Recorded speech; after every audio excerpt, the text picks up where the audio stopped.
First on BBC One.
Good evening and welcome to episode 21 of the History CV of Britain.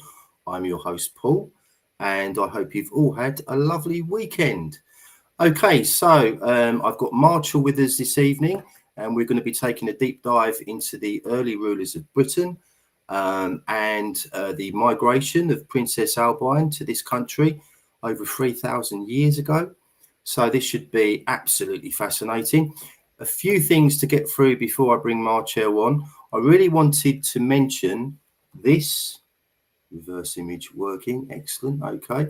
This is the latest edition of the Lay Hunters magazine, edited by my friend Druid Lawrence Main.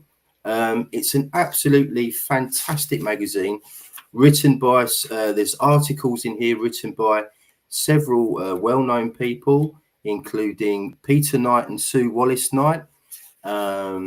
We've got Maria Wheatley in here. She's written an article which is part 4 on the hidden dynamics of earthen mounds, and part 4 is very much focused on my favorite megalith, Silbury Hill, and it's an absolutely brilliant read. Can't recommend that enough. We've also got Hugh Evans, who's written an article. Hi Hugh, if you're watching. Hugh has written an article on Cerrig Arthur, which I visited with you and Lawrence and John Hart last September. An absolutely fascinating site. And I remember Hugh measuring out the circle with special equipment. I had to stand by a stone, and we were all being absolutely blown to smithereens by gale force winds, and it was the best time ever. So you can read more about that in this Lay Hunters magazine. And Lawrence Main himself has written a great article on a eulogy really on Hamish Miller. And Hamish Miller is a very well-known name in alternative history and the study of lays. So yeah, this is always a really, really good read, and it only costs £20 a year to subscribe, only £20 a year. So if you go over to the Lay Hunters website, which is called networkoflayhunters.org.uk, if you go over there, if you're living in Britain, it's £20 a year to subscribe, £30 if you're living abroad. So, and do please do that, because it's a really great magazine, and Lawrence will be retiring soon, and we want to keep that going. Very important. Okay, right. Oh, and incidentally, Lawrence has asked me to write an article myself, or several articles actually, on early Christianity in Britain, something I know a little bit more about now. So look out for that if you do subscribe. And I'll also be giving my first talk in public on early Christianity in Britain when I go on the Lay Hunters Sussex Moot in September this year. So looking forward to that. Hopefully it will go well, fingers crossed. Okay, now I haven't waffled for a few episodes now, so I did want to share some videos made by friends to this channel I probably will forget one or two people. If I do, I humbly apologise. But here we go. So Adrian Gilbert is currently making a documentary on the Holy Grail, which he's posting in several parts. He's just posted part 2 on his YouTube channel, which is Adrian Gilbert 1, and part 2 of the Holy Grail doc is on King Arviragus and the Romans. Now, I won't spoil it for you, but I can sum it up in 2 words: absolutely brilliant. It's so good. It is so good. I think the last time I checked, it had about 600 views, which is nowhere near enough for what Adrian has done. He's taken a really deep dive into this subject and shared it with everyone. So please, after the show, if you're looking for something to watch, that's a really great video. Hugh Evans is up to it again. He's made 2 more videos on Sirius, the Dog Star, which are very, very informative, as you would expect. Or Golug, my mate Rich, has made an on-location video visiting a prehistoric settlement on Dartmoor. And there's a long avenue of stones that he's filmed that go on for 264 meters. I mean, it's incredible, this country, isn't it? I'm finding new stone circles, new megalithic structures in this country all the time. They just keep cropping up. They're everywhere. And I think it points to this country perhaps giving birth to that culture. I'll leave that thought with you. Let me know what you think. And if you can put up with me a bit more, there's 2 videos with me in them. So I've been talking to Mercurial Pathways again. That's Melissa Campbell. And she's interviewed me this week on my top 5 supplements. They're quite tricky videos to do, those top supplements and things like that. Hold on a minute. I've lost my screen. It's come back. Brilliant. Because everyone is different. You know, I take a very different approach to allopathic medicine.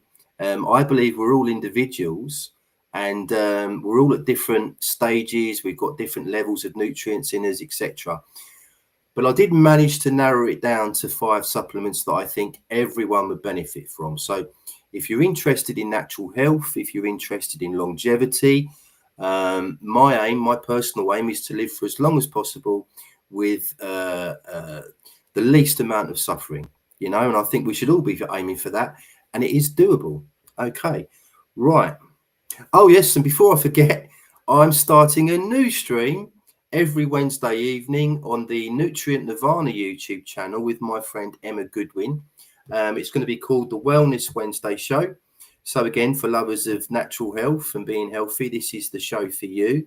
Emma Goodwin is a GAPS coach. GAPS stands for Gut and Physiology Syndrome. It was created by a Russian doctor called Dr. Natasha Campbell-McBride.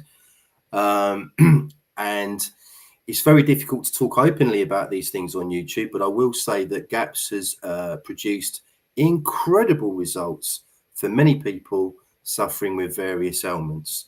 So I've been into this game now, natural health, for about 15 to 20 years.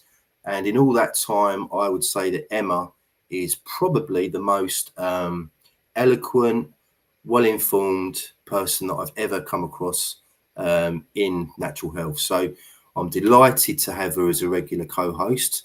So please do look out for that show. It's on Wednesday evenings, 6:30 British summertime, on the Nutrient Nirvana YouTube channel, where that's my old channel, where there's lots of health videos and videos of me talking to Ralph Ellis. There you go. Okay, right. Almost there. We're almost there. Books. Not too much to report on the books front, unfortunately, because I've been extremely busy with various things, and I've been going back to this for the reason for, obviously, I'm interviewing Marchell this evening, so I've been going back through part 2 of this book, which focuses on Albine, which is tonight's focus. Any excuse to get back to that again and read it, because it's absolutely fantastic. But I have started this one, which is the The Celt, sorry, John, The Celt, Druid, and Coldie, written by Isabel Hill Elder. And I've only read about 20 pages so far, but I know it's going to be really, really good. Really, really good. In the first few pages, she mentions the early Britons and the fact that they were not painted savages. We had 600 Druid universities when the Romans invaded this country, or tried to. We had 600 Druid universities already established. I mean, that's just mind-blowing stuff, isn't it? So we weren't savages, far from it. Okay, let me just check. Have I said everything I wanted to say? Oh, I think so. Okay, so it's time for this evening's guest, what you've all been waiting for, the Queen of Archaeography, the Miss Marple of ancient British history.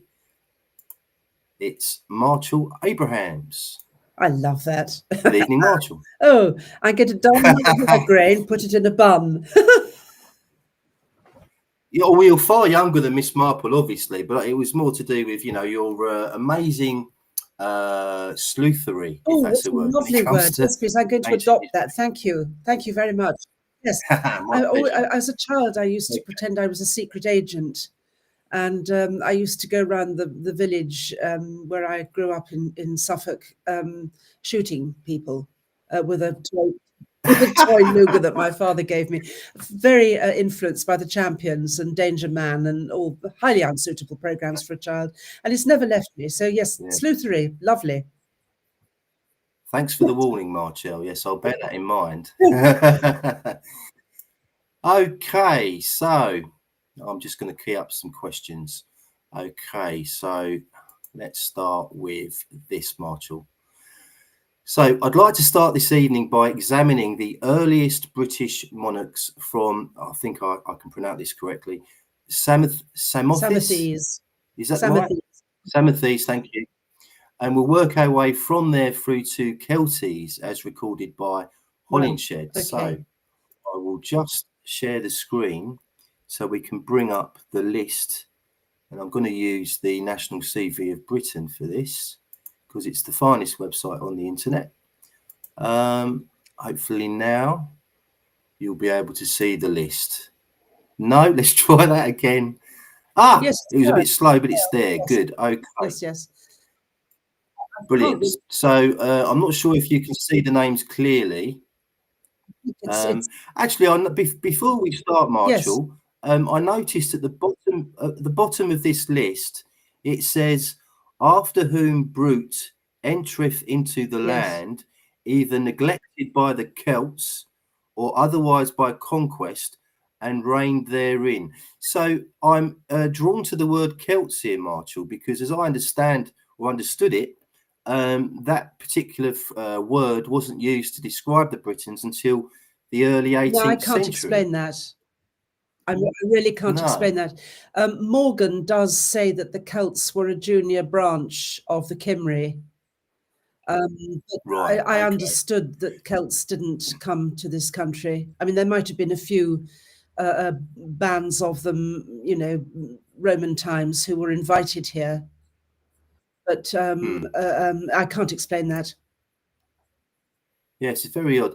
I've noticed that some authors, such as, who did it? R.W. Morgan, I think, when he refers to the Celts, he spells it with a K rather than a C, which I think might allude to what you're saying about the Cymry. Well, I tend to go, if we're talking about the spelling, I use the K because Wilson and Blackett do, and that's good enough for me. But actually, it's very interesting. The pronunciation of it is, which we'll come on to later, it's not quite so hard and fast as it looks. Okay. Right. So let's start with Samothrace. Oh dear. Yes. Samothrace. I've got an apology to make to Samothrace, because in my book I state with blinding certainty that he didn't exist, and I find that he did exist, but he didn't exist as a British king. He's nowhere in the genealogies that I could find, which is why I wrote him off, which was very wrong of me. But I now find that he ruled a realm between the Pyrenees and the Rhine. But he certainly wasn't a British king. Why Holinshed included him when the original list did not, I don't know. But I've said here, I discovered when I was doing the research for this evening that poor John Leland, on whom Holinshed and the 4 other editors relied heavily for the source material for the Chronicles. In fact, Holinshed was just one of 5 editors. Poor John Leland went stark staring mad at the end of his life, and his notes were left in hideous confusion. So that's possibly where the mistake crept in. But as far as I can find, Samothrace, although he did exist, and I'm happy to correct that in the next edition of The Great Migrations, he wasn't actually a British king. Right. So, okay. Well, thanks for clearing that up. I should have cleared that up before the book came out. But, you know, I had everything to do, and it just slipped in. Mistakes do slip in, I'm afraid. Of course. Okay. Well, can we be any more confident with the next chap down, which is Magus? We can. Magus actually appears in the Bible, in Ezekiel. I think it's Ezekiel. And there's a confusion of meaning in the biblical thing, the biblical verse. What it actually means is Prince Magog. We have Magog of Gog. And Gog is actually the Gogledd, which is the north. And Magus is the Magus of the Magog of the north. And in other words, Prince of Britain. And he's, I mean, my list is based entirely on Holinshed's. It's just, I've made it into a table so I could have a go at some of the names, working out some of the names. And Magog of the Gogledd actually has a whole chapter in here to himself. But that's what I think, because there's a huge amount of confusion surrounding these terms, Magog, Gog, and then Gog, Magog, and then the giant Goy Maggot. They all sound so similar, but that's who Magus is, in my estimation. He's in the right time in the king list. He's the right distance from Noah. Okay, there's no connection to the Magi, is there? I would say yes. Yes, but that again, that's it's an etymological connection and probably an anthropological one as well. But I was less concerned with that side of things than I was with establishing his connection to Britain. And Magog of Gog it seems to me, what else could it be but Magog or Magus of the Gogledd, which means north in Welsh. Wow. Okay, brilliant. Incidentally, Marchell, are these names Latinized? I don't know. They might be Loegrianized, because Latin is a much younger language than the British dialects. And I mean, if you go a bit further down, you find Longho, Longho, which is not Latin at all. And Harbon, we go a few generations further on, Harbon. Then Allobrox, which is pure British, and that's further on again. So I think if they look Latinized, it's probably because the Latin endings come from the British original.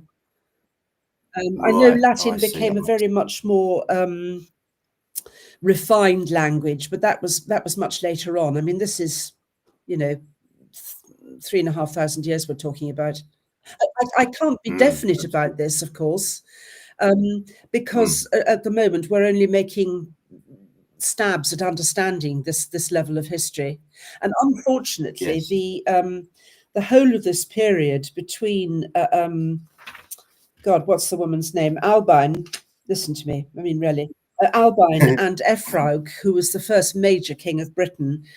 That none of that appears in the genealogies. It's all it appears as a sort of 500-year gap in the periods of oral tradition and chronologies. So this is the only record from Holinshed that we have of these kings in between Albine and Efrog, and before Albine as well. Yeah. Okay. We're up to Saronius. Yes. Well, again, I don't speak Akkadian or Sumerian, so I'll just have to spell it out. There's an Akkadian word, Sarru, which means king. That might be connected. Okay. Yes. And shall I just go on? We've got Druius. Yes, please. I think it's probably, and I think John mentioned this last week. What was it? I think it's the same word as druid.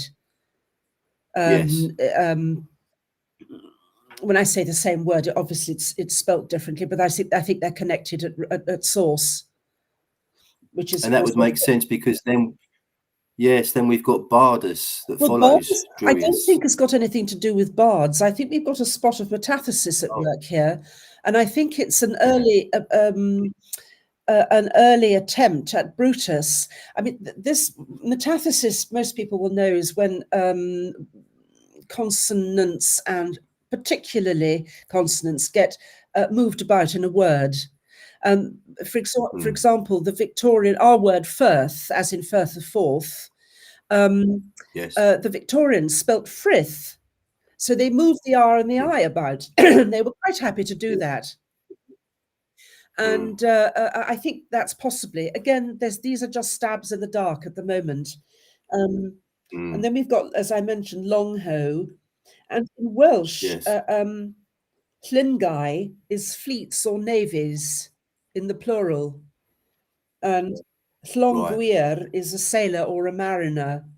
And given our marinated background, mariner background, that seems to me to be, it's a possibility anyway. Okay. Then we move on to Bardus. Well, I presume that's Junior, before there was a J. Yeah. So Bardus Junior. Then we've got a Lucas. Probably something to do with light or white, I would say. Right. Okay. And then Celtes. Okay. I've had a stab at this because there's later on there's another Celtes, and after them a Galates, which is a very similar name. I think the word Celt comes from Gwlad, which means country in Welsh. Again, that would make sense. Pronunciations get changed down the centuries. Spelling at this distance in time is almost irrelevant. For example, absolutely. K's, hard C's, Q's, and G's were all pronounced very similarly. The further back in time you go. It could have something to do with occult or occluded, which simply means hidden. Hidden, yeah.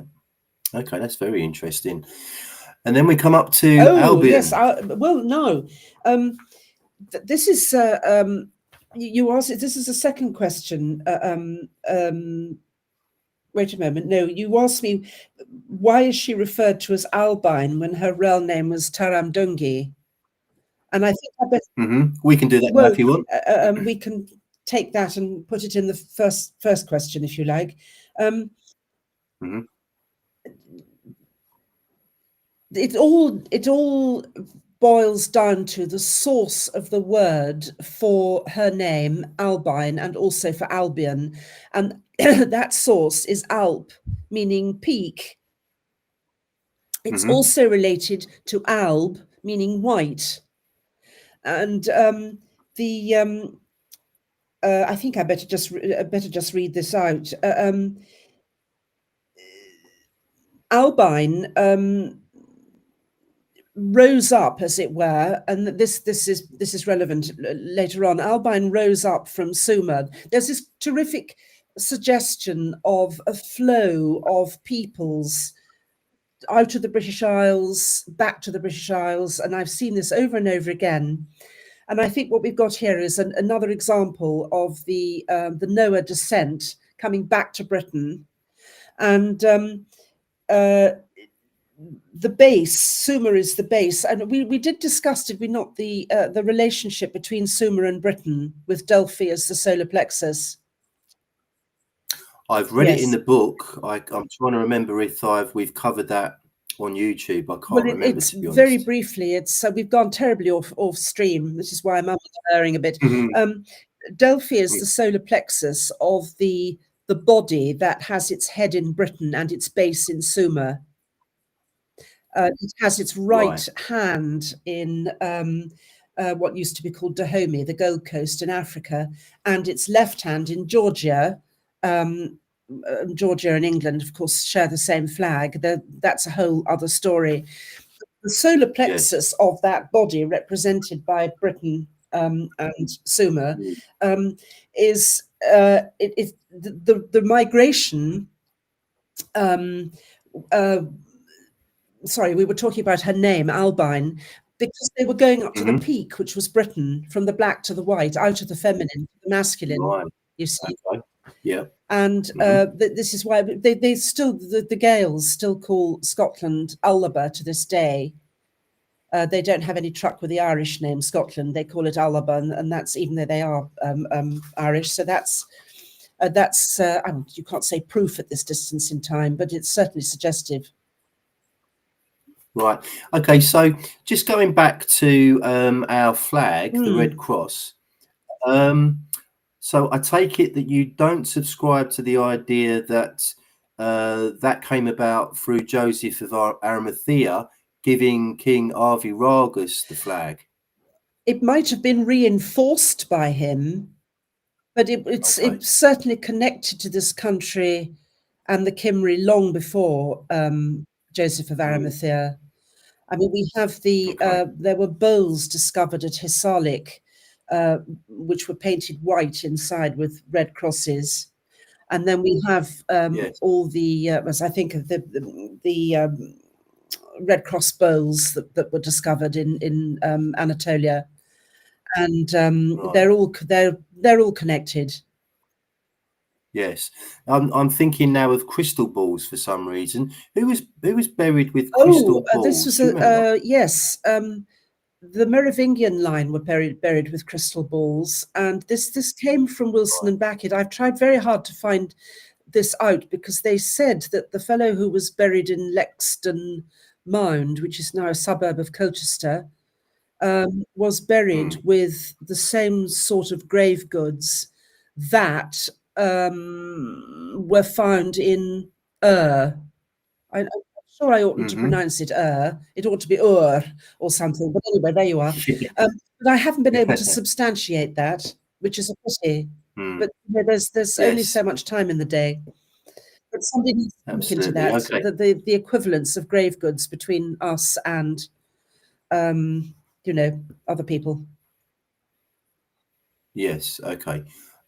Just one final question for you on the King's List here. As I understand it, previously you've said that Brutus came from the line of King Lear. Yes. Now, at the bottom of this list, it says, after whom Brute entereth into the land. But if we go up, I can't find a Lear here. Well, no, because the descent from Lear came from his second daughter, Regan. Right, okay. What's the woman's name? Goneril, or Coronil, as it is in Welsh. That's another example of metathesis. She had two sons, both ruled, and it was an absolute disaster. And Cordelia had no sons at all. In fact, she had no children. But Regan did have a son called Rhiwallon, Rhiwallon, I think it's pronounced, and it's down that line, which started off as a collateral branch. But he was still a lineal descendant of Lear. This is all according to the genealogy of Iestyn Gwrgan, which I relied on heavily for the Great Migrations, because Bruth the Warlike, son of Celis the Aged, appears in the genealogy of Iestyn Gwrgan at exactly the right time. Oh, I've come across this Iestyn Gorgon, Gorgon, is it? yes, Iestyn Gorgon. Gorgon, yeah. Before, is that easy to get hold of at all? Do you know, Well, or is it one of those books that cost it's hundreds? in one of Wilson and Blackett's books. I think it's in the Trojan Oh, right. War book.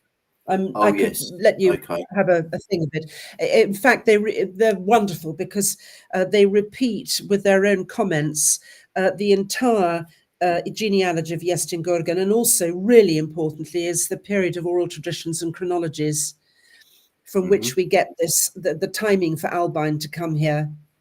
And it was from them that I was able to arrive at such a precise date for her arrival, because it was exactly 5 years before Efrog, and Wow, he's known about. I mean, you can tabulate him, so that's why I was able to be so precise about it. Yeah, fantastic. Okay, Marchell, just take a little breather for a minute, and I'll share some comments. We've got Mark Manning with us this evening. Good evening, Mark. And we've got my pal Rich or Gulug. Same to you, or Gulug. And quite a few people in the house. Chris Wood is here. Meg's comment is excellent. Marinated I mean, it's a sieve up here at the moment. It must be all the solar flares. Probably. Susie Logan. Hello, Susie. How are you? Thanks for joining me again. Hugh Evans is here. Good evening, Hugh. I'm going to have a go at saying this now. Noswaith Da. That's got to be wrong. Marshall, can you do any better? NOS. What is it, sorry? Noswaith. I don't know. Is it a double D? I can't see. Yes, double D A at the end. Noswaith Da. Oh, I wasn't that far away. I'm getting better. Very close. Slowly. I mean, good evening, Melissa Campbell. Good evening. Nice to see you. Andrew is here. It's quite a crowd this evening. Okay, working our way down. Or Gulug has said the Holy Grail is interesting. Are Adrian Gilbert's ideas similar to Ralph Ellis? In a word, no. Adrian told me that he's met Ralph on several occasions. They get on like a house on fire, but he doesn't go along with his theories whatsoever. But there we are. Everyone's different and has got their own ideas on these things. There's layers within layers. Layers like an onion of British history. Absolutely. Andrew has said Oppenheimer, in his Origin of the British, quite comprehensively deals with term Celt. He found one tribe designated Celt, spelt with a K. Well, that's interesting. You've got the Canty. Yeah, you've got the Cantying from Kent, haven't you? Okay, that's interesting. I'll look into that. Hugh Evans has said Herodotus referred to the Keltoi. Gelt means hostile, foe. Okay, well, there we are. And there's Meg, marinated, love it. A few honey ones. Oh dear, too many. All the cat's out of the bag. Okay, I'll return to those because there's loads. It's brilliant. Keep commenting, keep asking your questions. By the way, if you do have any specific questions for Marchell, can you please put them in capitals? Because I can spot them a lot easier that way. Okay, right. Let's move on, Marchell. So if you're ready to take another question, I think that the best place to start with Albine is to discuss the best historical sources for her and if she's mentioned in the Bible at all. Well, no, there's a thing. How long have we got? Again, sorry? As long as you like. I've had my dinner. As long as you like. I'm going to read what I've written here. Otherwise, I'll go off topic and I'll start saying and that I don't want to be annoying. The only source for Albine by name that I have found is in the Brut or Chronicle of England. Yes. This was based on an earlier epic by a Jersey's fellow called Wace, W-A-C-E. Yeah. And he himself based it on Geoffrey of Monmouth's History of the Kings of Britain, which came out in 1136. But that was a translation of an even older Welsh manuscript. Now, very odd it is that given this descent of manuscripts, Albine appears in the Brut, but she does not appear in Geoffrey of Monmouth. And as far Right. as I can gather, she doesn't appear in the Brut de Cilio either, or in Lehrman's Brut, or Bill Cooper's translation of the whichever manuscript it is at Jesus College. Can we speculate as to why that is?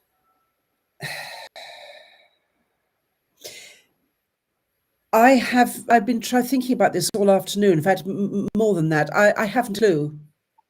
Okay. I absolutely haven't a clue. Why all these epics, these versions of the same epic appear at much the same time, but there's a mention of her in the Brut and not in the Welsh version that Geoffrey translated. Okay. Sorry, I'm using the English name for him, but that's what I'm used to. There are later mentions of her. John Hart mentioned Wavrin's Chronicles, but that was over 300 years later, and it's really no more than a medieval and very imaginative expansion on what's in the Brut, which is itself an imaginative retelling of a very basic story, which must, if you think that by the time these things were written down, it was already 2,500 years since she arrived, it's bound to have got garbled. The Greeks, for example, they faithfully recorded the salient points of our myths, if you like, our gods and goddesses, but with their own very peculiar interpretations. So you have to set aside the interpretation and just look at the core of it and see what's been recorded. So there's a lot you can set aside in the Brut, but what can't be set aside is this recurrent 33, which we're going to come on to. Okay. Are you still there? I'm still here. It's just gone a little bit laggy. I don't know why. You're a little bit laggy. We can hear you loud and clearly, but your picture isn't there. The connection is lousy tonight. What's really important about Albine is this number 33. Yes. Well, I was going to ask you about that. So how should we interpret the story recorded in the Chronicle of England of King, I think it's King Diocletian? Yes, it is. Well, there are many different versions of that name. Yeah. And we will go into that now, but indeed it's astrological.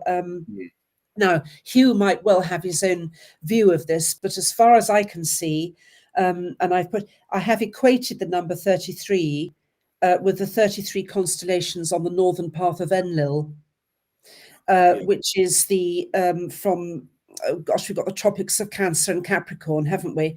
And the northern path of Enlil is the constellations that are seen above the northern. Is it Capricorn, the one up our end, rather than Cancer down there? I think you're right. And there are 33 constellations on the northern path of Enlil, and I record them in the Great Migrations. But what I would absolutely love to do, can't do at the moment, is to, because I don't know how to use Sky Globe, or I tried a couple of other ones, Stellarium, but I simply can't make them work. So I can't see for myself what constellations there were on the ecliptic 3,500 years ago, because that might give us a really useful idea of how the constellations relate to the other thing that has the 33 in it, which is the spine. Now, if we're going to regard the whole thing as a body, with Britain as the head and Sumer as the base and Delphi as the solar plexus, you've obviously got a spinal column with vertebrae, including the sacrum, which is down in the Sumer end of things. And goodness, would I love to get my hands on the right sort of software so that I could work that out, but I haven't been able to at the moment. But that's where I think the number 33 comes from. I think that's true. It's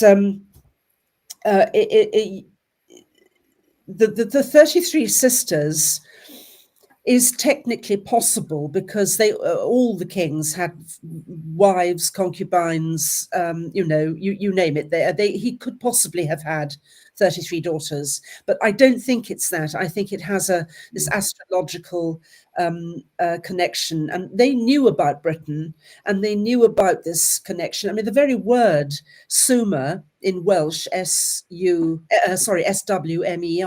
means lintel, and a lintel is like the trilithon at Stonehenge.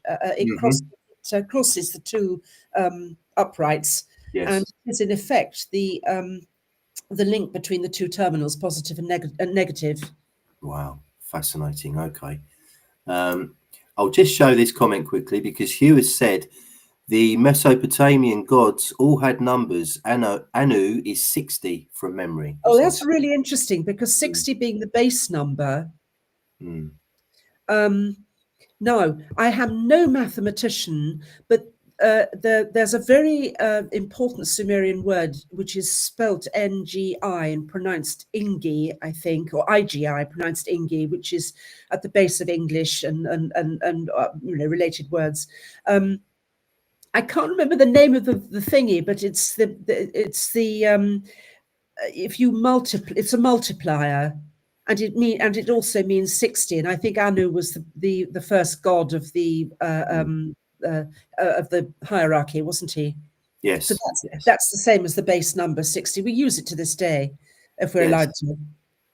Now, I think this is relevant as well from you. I think you may be answering a question from Andrew Christine. I've just temporarily lost the question because there's so many comments.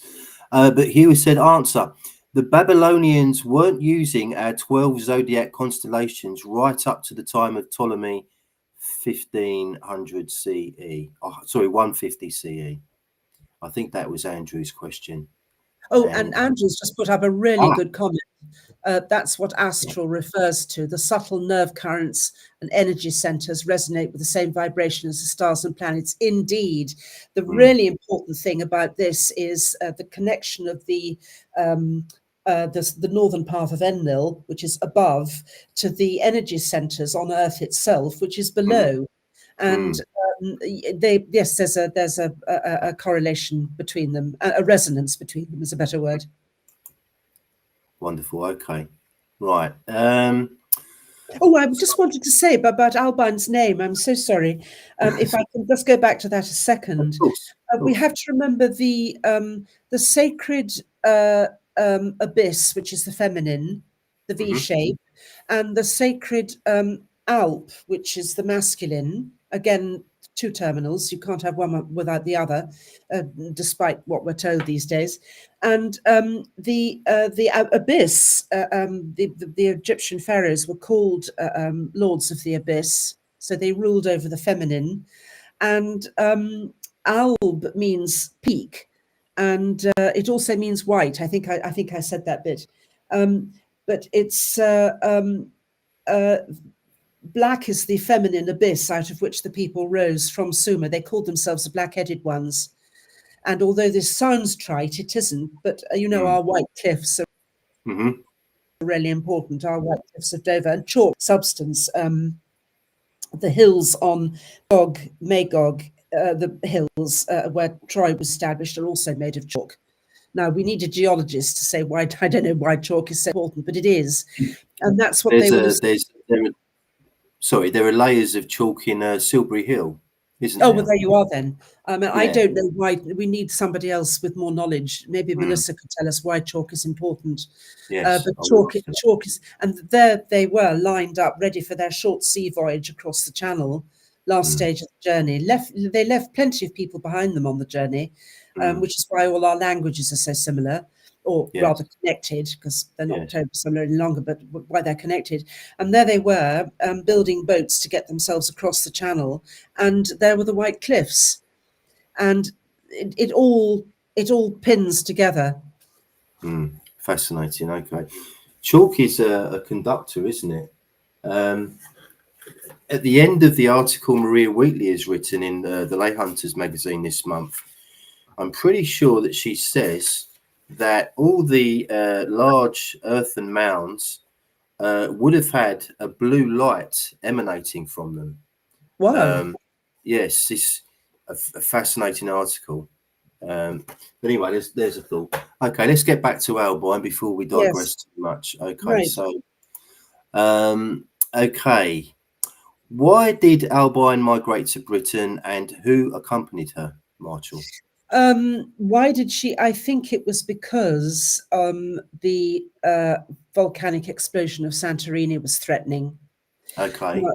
I've put here that I would love to equate a tidal wave, a tsunami, which would have happened because Santorini was monstrous.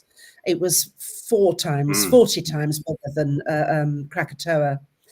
And some people confuse that with the destruction of Atlantis, don't they? They actually point to Mount Sereni and the eruption as being there's a lot of confused connections on Santorini. There's a lot of connections. An awfully good book by E.V. Luce, I think it is, Luce, Atlantis on Santorini, or Theros, I think the island itself is called.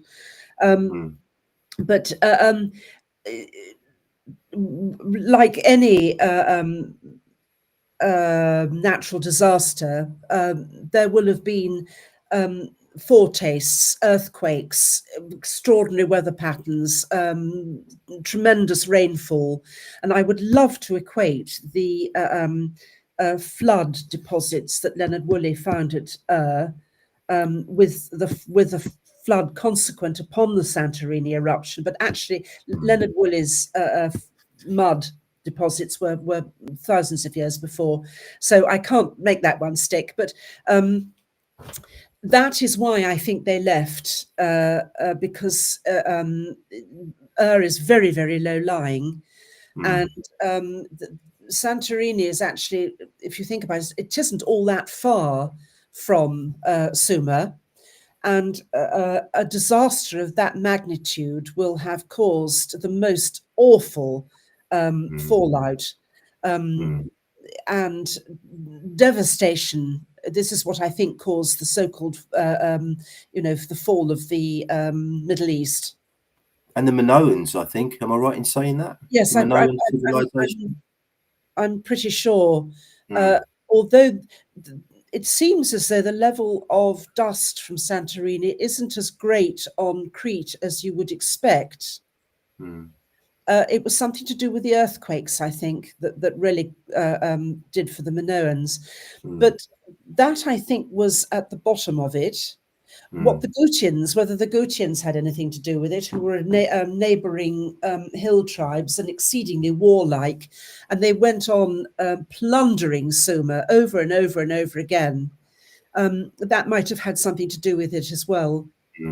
But it's called the collapse of the Bronze Age, and most of the usual reasons given for the collapse of the Bronze Age, I don't think are terribly convincing, because such things as wars and famine happen all the time. There has to have been something cataclysmic to have had such an effect.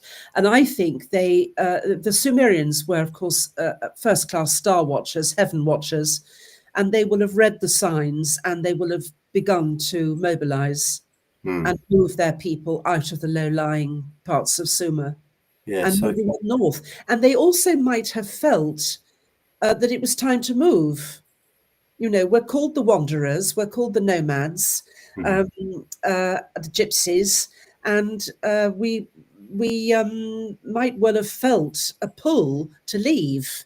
Now, we have to realize that people were far better connected to the earth and her energies then than we are now. I like to think so. What? Sorry, I like to think so. Please continue. You are absolutely right. I believe so firmly.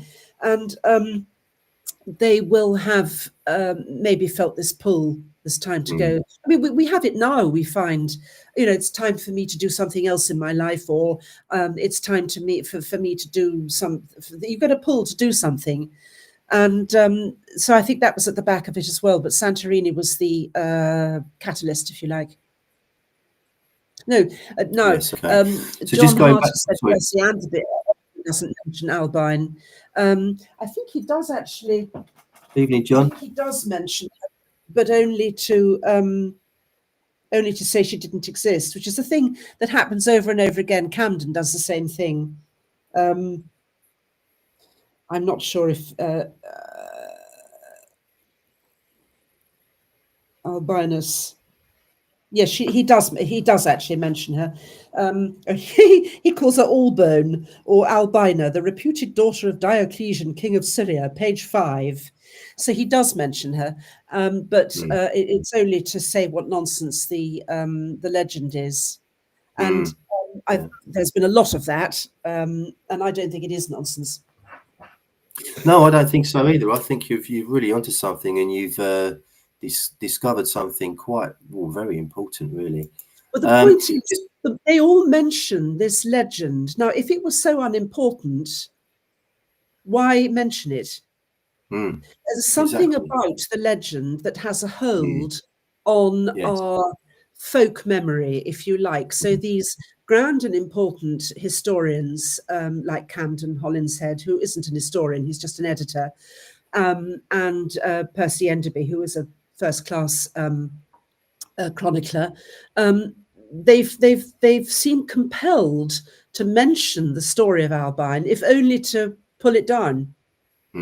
Well, that's the academic at war with the folk memory, I think, and I'm going with the folk memory because academic reasoning can be very misleading sometimes.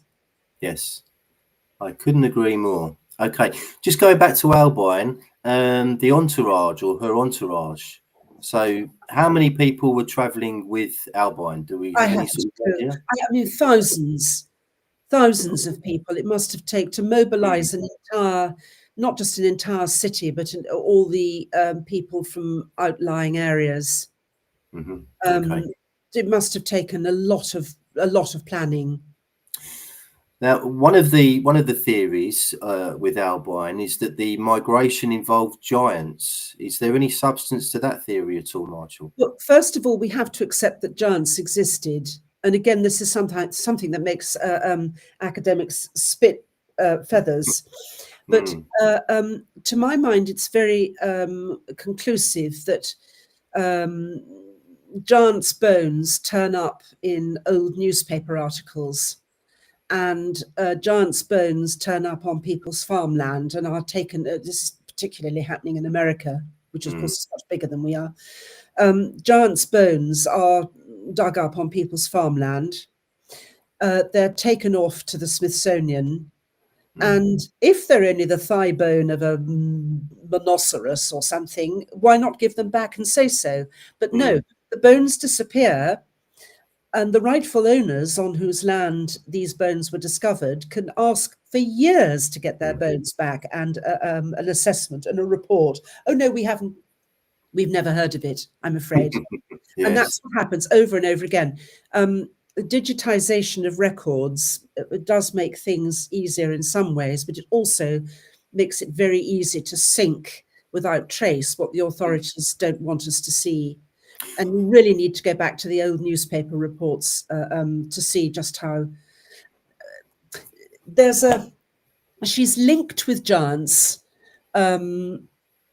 all through all the discredited legends and all, this, she's linked with giants. Gog and Magog were led by Brutus, it is said, to his palace, which became the Guildhall, which is why Gog and Magog are still over the doorway of the Guildhall in London, because that's the site of Brutus's palace. And it was a thing in this country for kings and queens to have giant gatekeepers. Now, this is a recorded fact. Elizabeth I had one, Charles II had one, James VI and First had one, even Oliver Cromwell had a giant gatekeeper. It's all in Brewer. And that there's a cosmic and spiritual reason for that, which I can't sort of go into now because we haven't really got space. Another video. I'm going to go into it for God's body, because it's all to do with the flow of the chrism in the human body, the sort of God flow of oils and things. Okay. So if the giants were here as recently as Oliver Cromwell, then where did they go? What's happened to them? Well, most of them have been killed off. But one very compelling, I sound like the History Channel, the Mystery History Channel, we find very compelling. One very compelling story came from an American unit of Marines in Afghanistan. Afghanistan, yes, I know that story. It's fantastic. Yeah, well, it's quite horrific, but it's a to me, the testimony of a unit of hard-headed fighting men is infinitely more valuable than anything that some academic can come up with just sitting in an armchair. And if those men say there was a man 12 foot tall and we had to kill him, then I'm prepared to believe it. And giants turn up all over the place. Well, apparently there are still some tribes in Afghanistan that have regular communication with giants out there. So yes, and there are photographs of. There's a fellow who was, I think, he was certainly 15 foot tall, and he was not a victim of gigantism, because you can tell with gigantism they can't walk very well. They have to have sticks. The shoulders slope. The heads are much smaller and disproportionate to the rest of the body, whereas a real giant looks just like a man, only twice the size and more. Yes. So yes, giants existed. I came across a story, I think it might have been in the Great Migrations, where there's a picture of a femur bone that is extremely large, so much so. Was it in this book you wrote about that, where they gauged that the guy must have been 66 feet tall, which is quite tall. I don't know. Somewhere I've got a photograph. I thought it might have been in here. Farmer. I've got a photograph of a farmer in Ohio, only a matter of 10 years ago, who dug up this enormous femur bone. And he sent it to the Smithsonian and it vanished. I'm not sure if it's in here. Whoops. Yeah. Okay. Right. The giants are certainly a thing I'm going to go into in Finding the Phoenix as well, and also in God's Body. Can I ask you how it's coming along? No, you can't. Okay, let's move on. Right. Okay.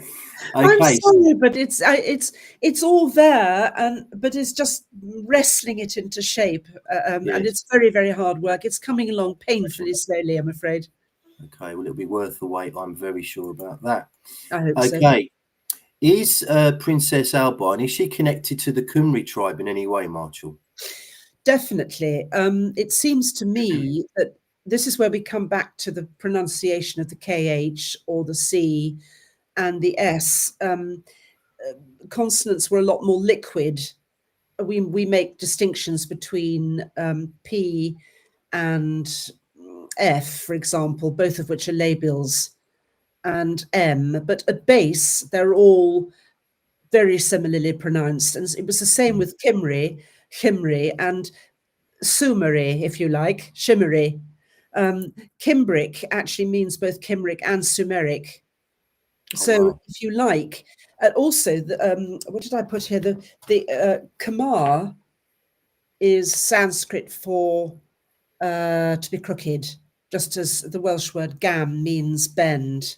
And it's all to do with rhumb lines and on the Earth's surface and how we go out in one bend and come back with the other. And I would say it's at the basis of the root. It's at the root of the word Cymry as well. But if you think about it, it's the what do we call the electrical spark that jumps from one terminal to the other? We call it an arc, which is also a bend. People can find that fanciful if they like, but every time I find a correlation like this, other things all fall into place. I just find it quite difficult to explain. I'm better on paper than I am speaking this stuff. But yes, Cymry and Sumer are both are related as words, I would say. Yes. Brilliant. Okay. Now, how are you doing for time, Marchell? Because we're I'm approaching the fine. hour mark of good, right? That's what I I'm like to fine. hear. Let's go on for a little bit longer until people Yes. start sliding away, and we're left talking to each other, which is fine. Okay. So I've been really looking forward to asking you this. So you mentioned Hugh Godard in part 2 of the Great Migrations. Now, that's a character who has really stoked my interest and imagination. So who was Hugh Godard, and was he connected to Albine in any way?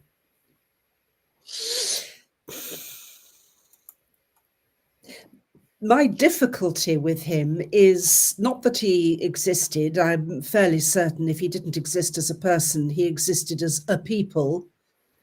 But when did he arrive?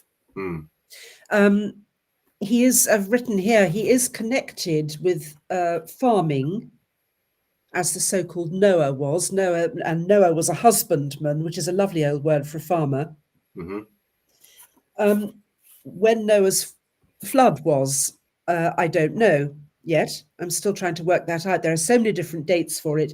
But Hugh Godard is said to have led a migration from Sumer to this country. Now, whether that's got mixed up with the later Albine migration, because these things do get conflated. It becomes like the two Troy wars. It becomes quite difficult to keep the things apart. People think they should be conflated, and so they get conflated. It's easier to tell that way.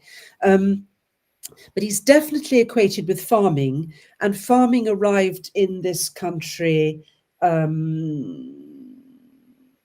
at about the same time that Hugh Godard is said to have got here, which incidentally correlates with Leonard Woolley's flood findings at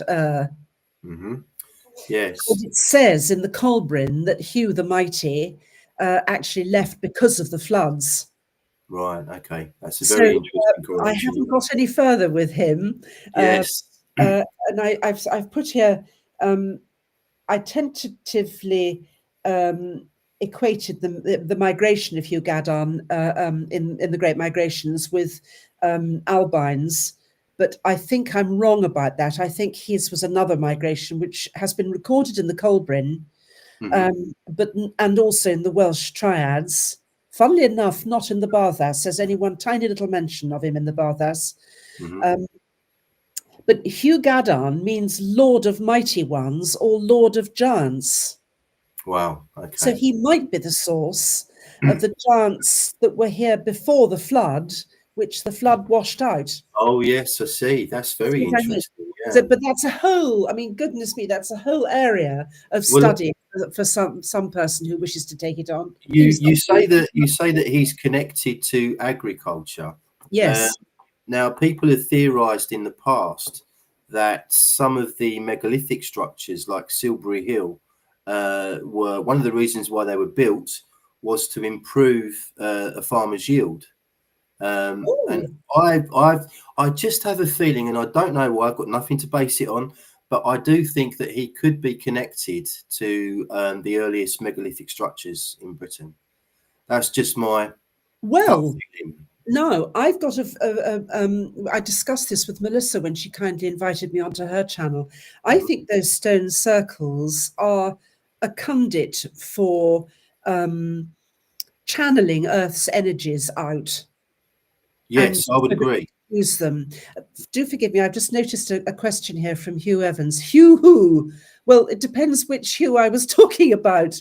Either Hugh Evans and the Northern Path of Enlil, or I was talking about Hugh Godard. So I hope that answers your question, not terribly well. And Hugh, somebody else is saying Noah was a sailor. Well, yes, he was, but when he arrived in Armenia, he became a farmer. Okay. So there's that. Last thing on Hugh Godard. In the Great Migrations, you included a passage. It was from a historian who wrote about Hugh Godard. Do you remember who it was? The historian. It's a very long passage.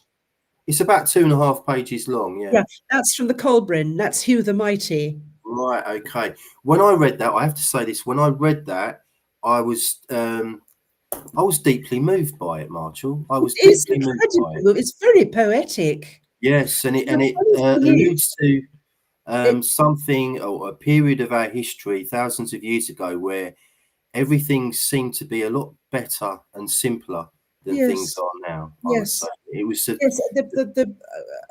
The thing was about that that the quality of the poetry in the Hugh the Mighty part of the Colbryn.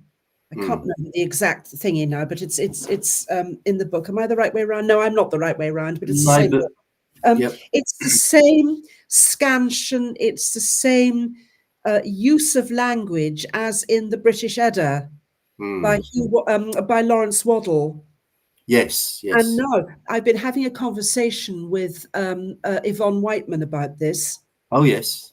because in the Colbryn are dwarves, and they have the same sort of names with the same sort of scansion as the dwarves who come to King Herthor's council, and they have the same names, and it's the same idea, it's the same feeling, the same.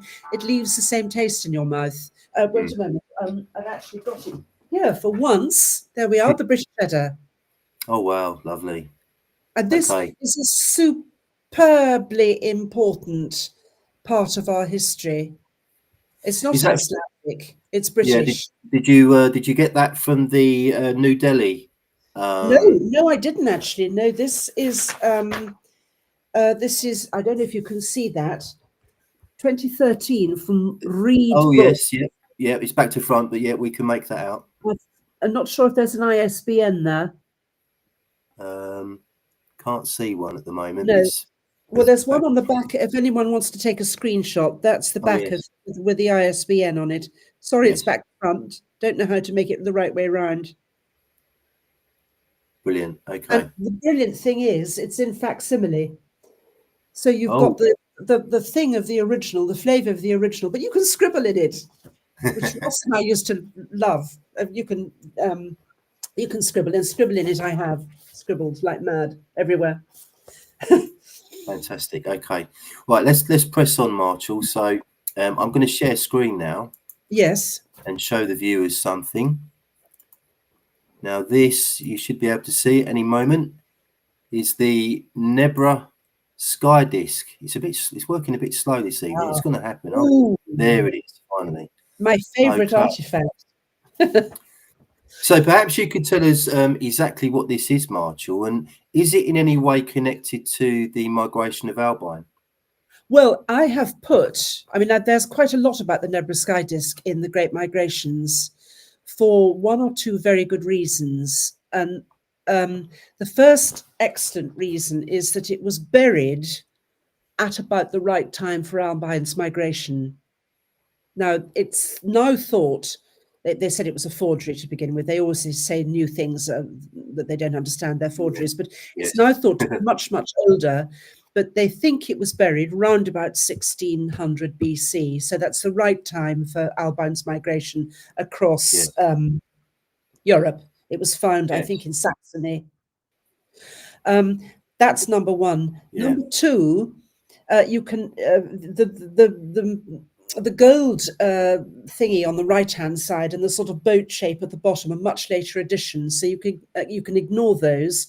It's got the sun and the moon on it, which is the source of dual kingship, because the sun and the moon rule together, man and woman, masculine, feminine, gold, silver, light, dark, they rule together.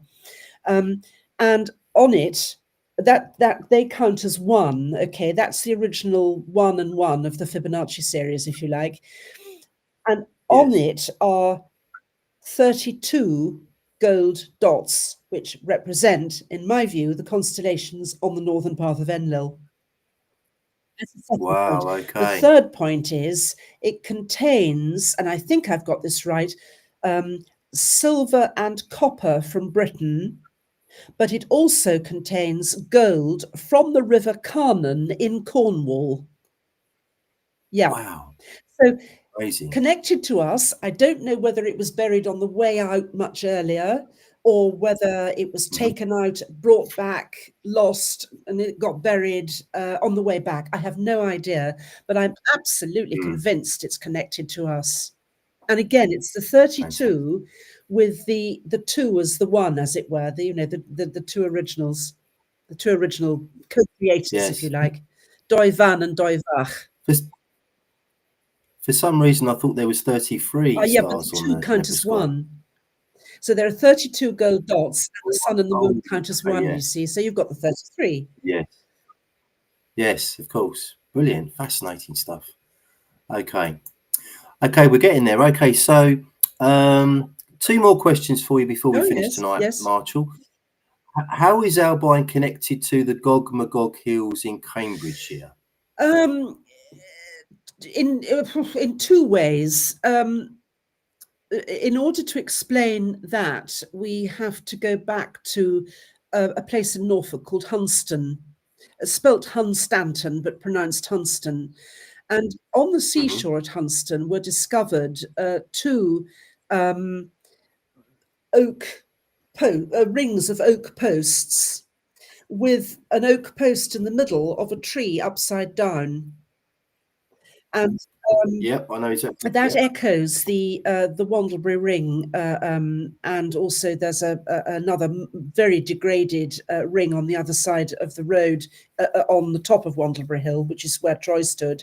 So there are the 2 eyes. There's Pedder's Way, which leads down from there.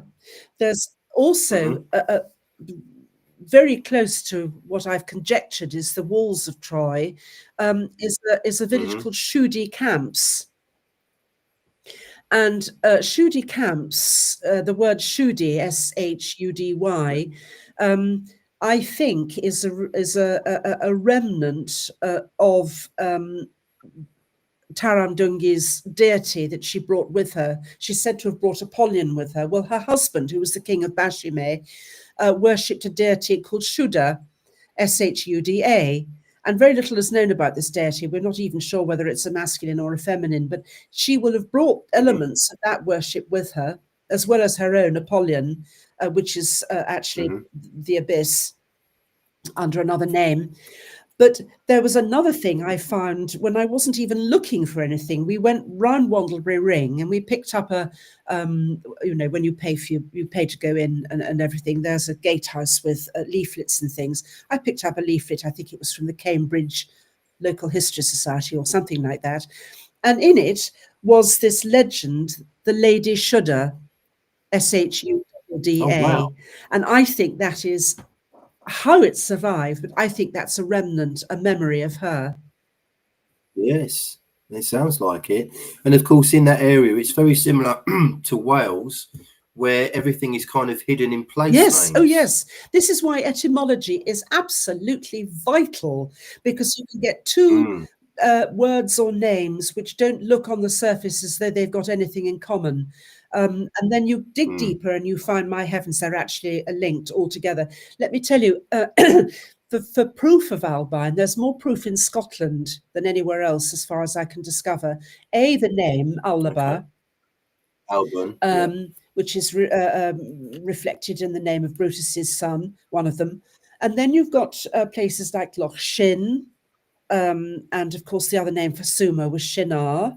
But the real clincher for me in Scotland is the other name for the Great Glen, which is where Loch Ness runs, and it runs northeast to southwest. The other name, I know we are back to front. I am back to front. The other name for the Great Glen is Glen Albine, and into Loch Ness runs the River E. Now the River E is just E. And E in Sumerian means house or temple. Okay, wow, that's very, very, well, I very nearly fell out of my chair. I was just going through a gazetteer looking for something else, and it's the only. I've got several maps here, but it's the only one in which the Great Glen is actually called Glen Albine, and it's spelt A-L-B-Y-N-E. And there are albines all over Scotland. Albine Place in Aberdeen. There's one in Glasgow, other Albines. It's a familiar name to the Scots. I've got so many more questions now bubbling away in my brain, and we're well over the hour. So I think we should just take a few questions, and then I'll ask you one more final question, Marchell, before we finish this evening.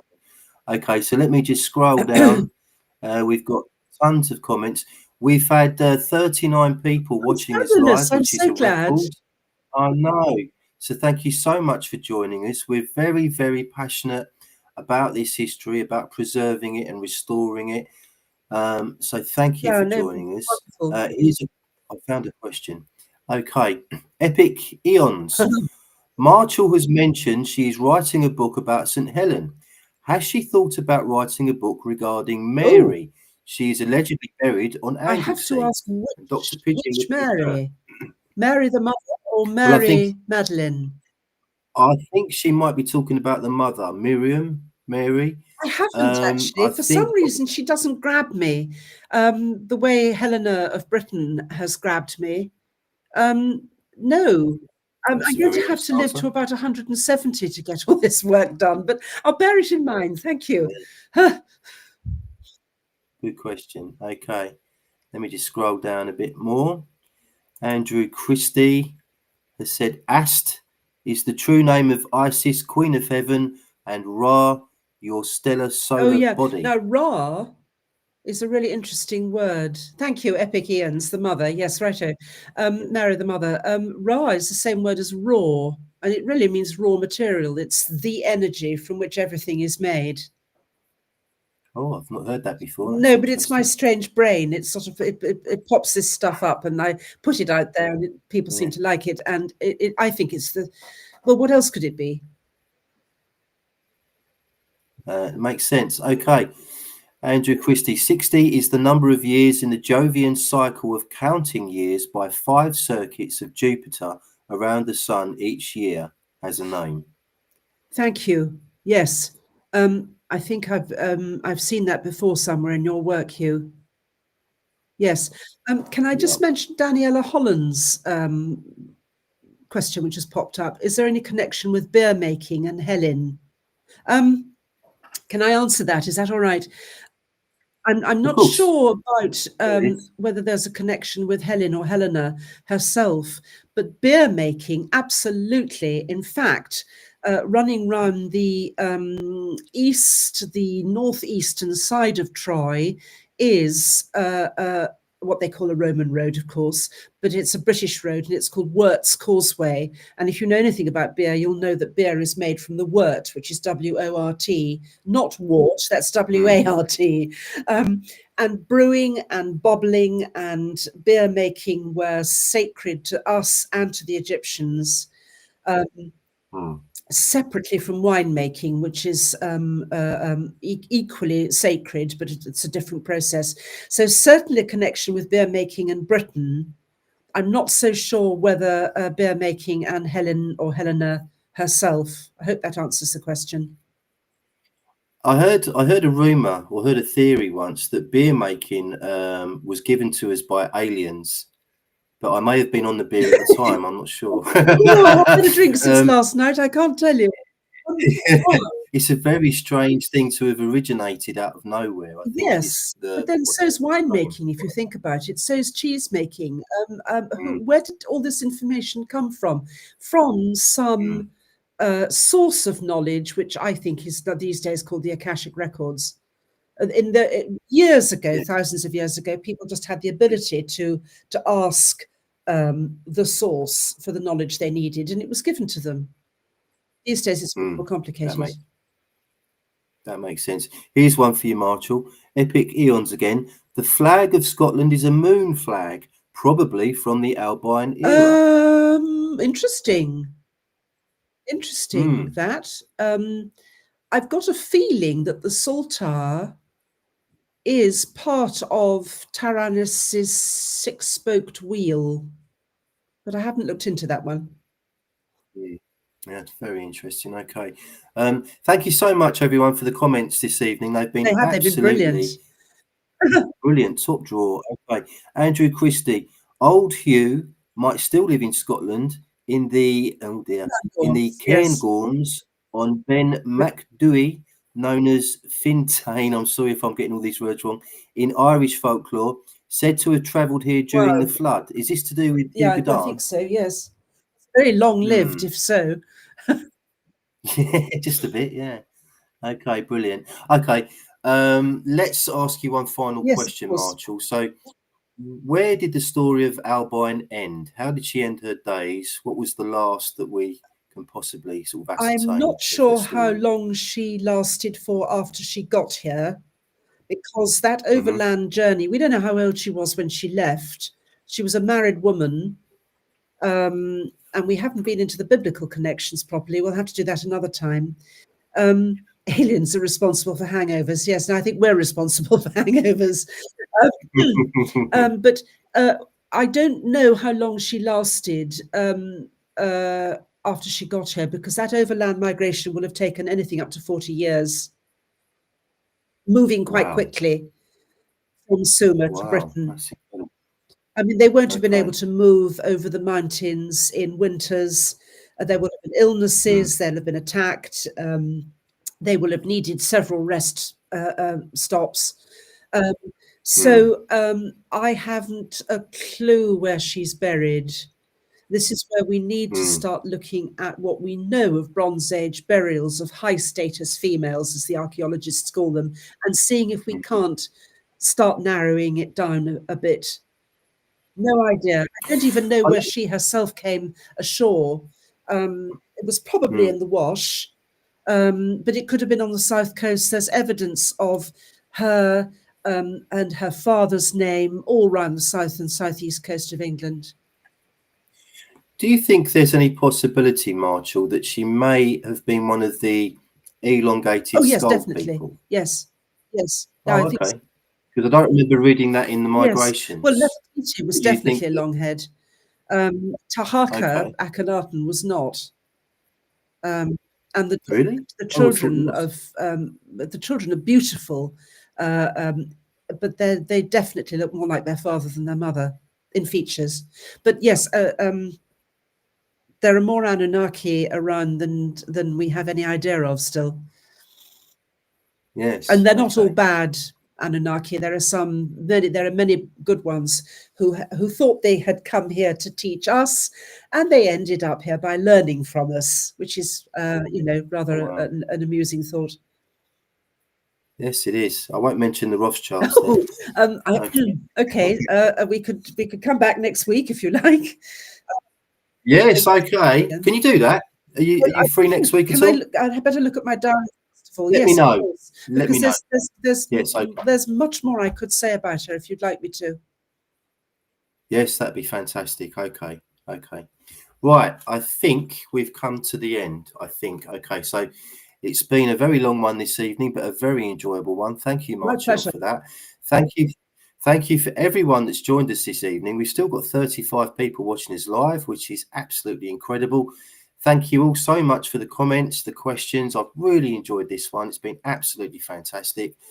I'm convinced that Prince Albine came to this country. No doubt about that whatsoever. Absolutely. We've got plenty of evidence for it. So brilliant. Okay. Right. Before I go, if you're sort of wondering what am I going to do now with the rest of my evening, Ryan 7 is on the Amish Inquisition as we speak. Please don't forget to join me on Wednesday evening on the Nutrient Nirvana YouTube channel, where I'm launching a new stream called Wellness Wednesday with Emma Goodwin, and that should be lots of fun. I think that's it. Please like, share and subscribe, and I'll see you next Sunday. Cheers.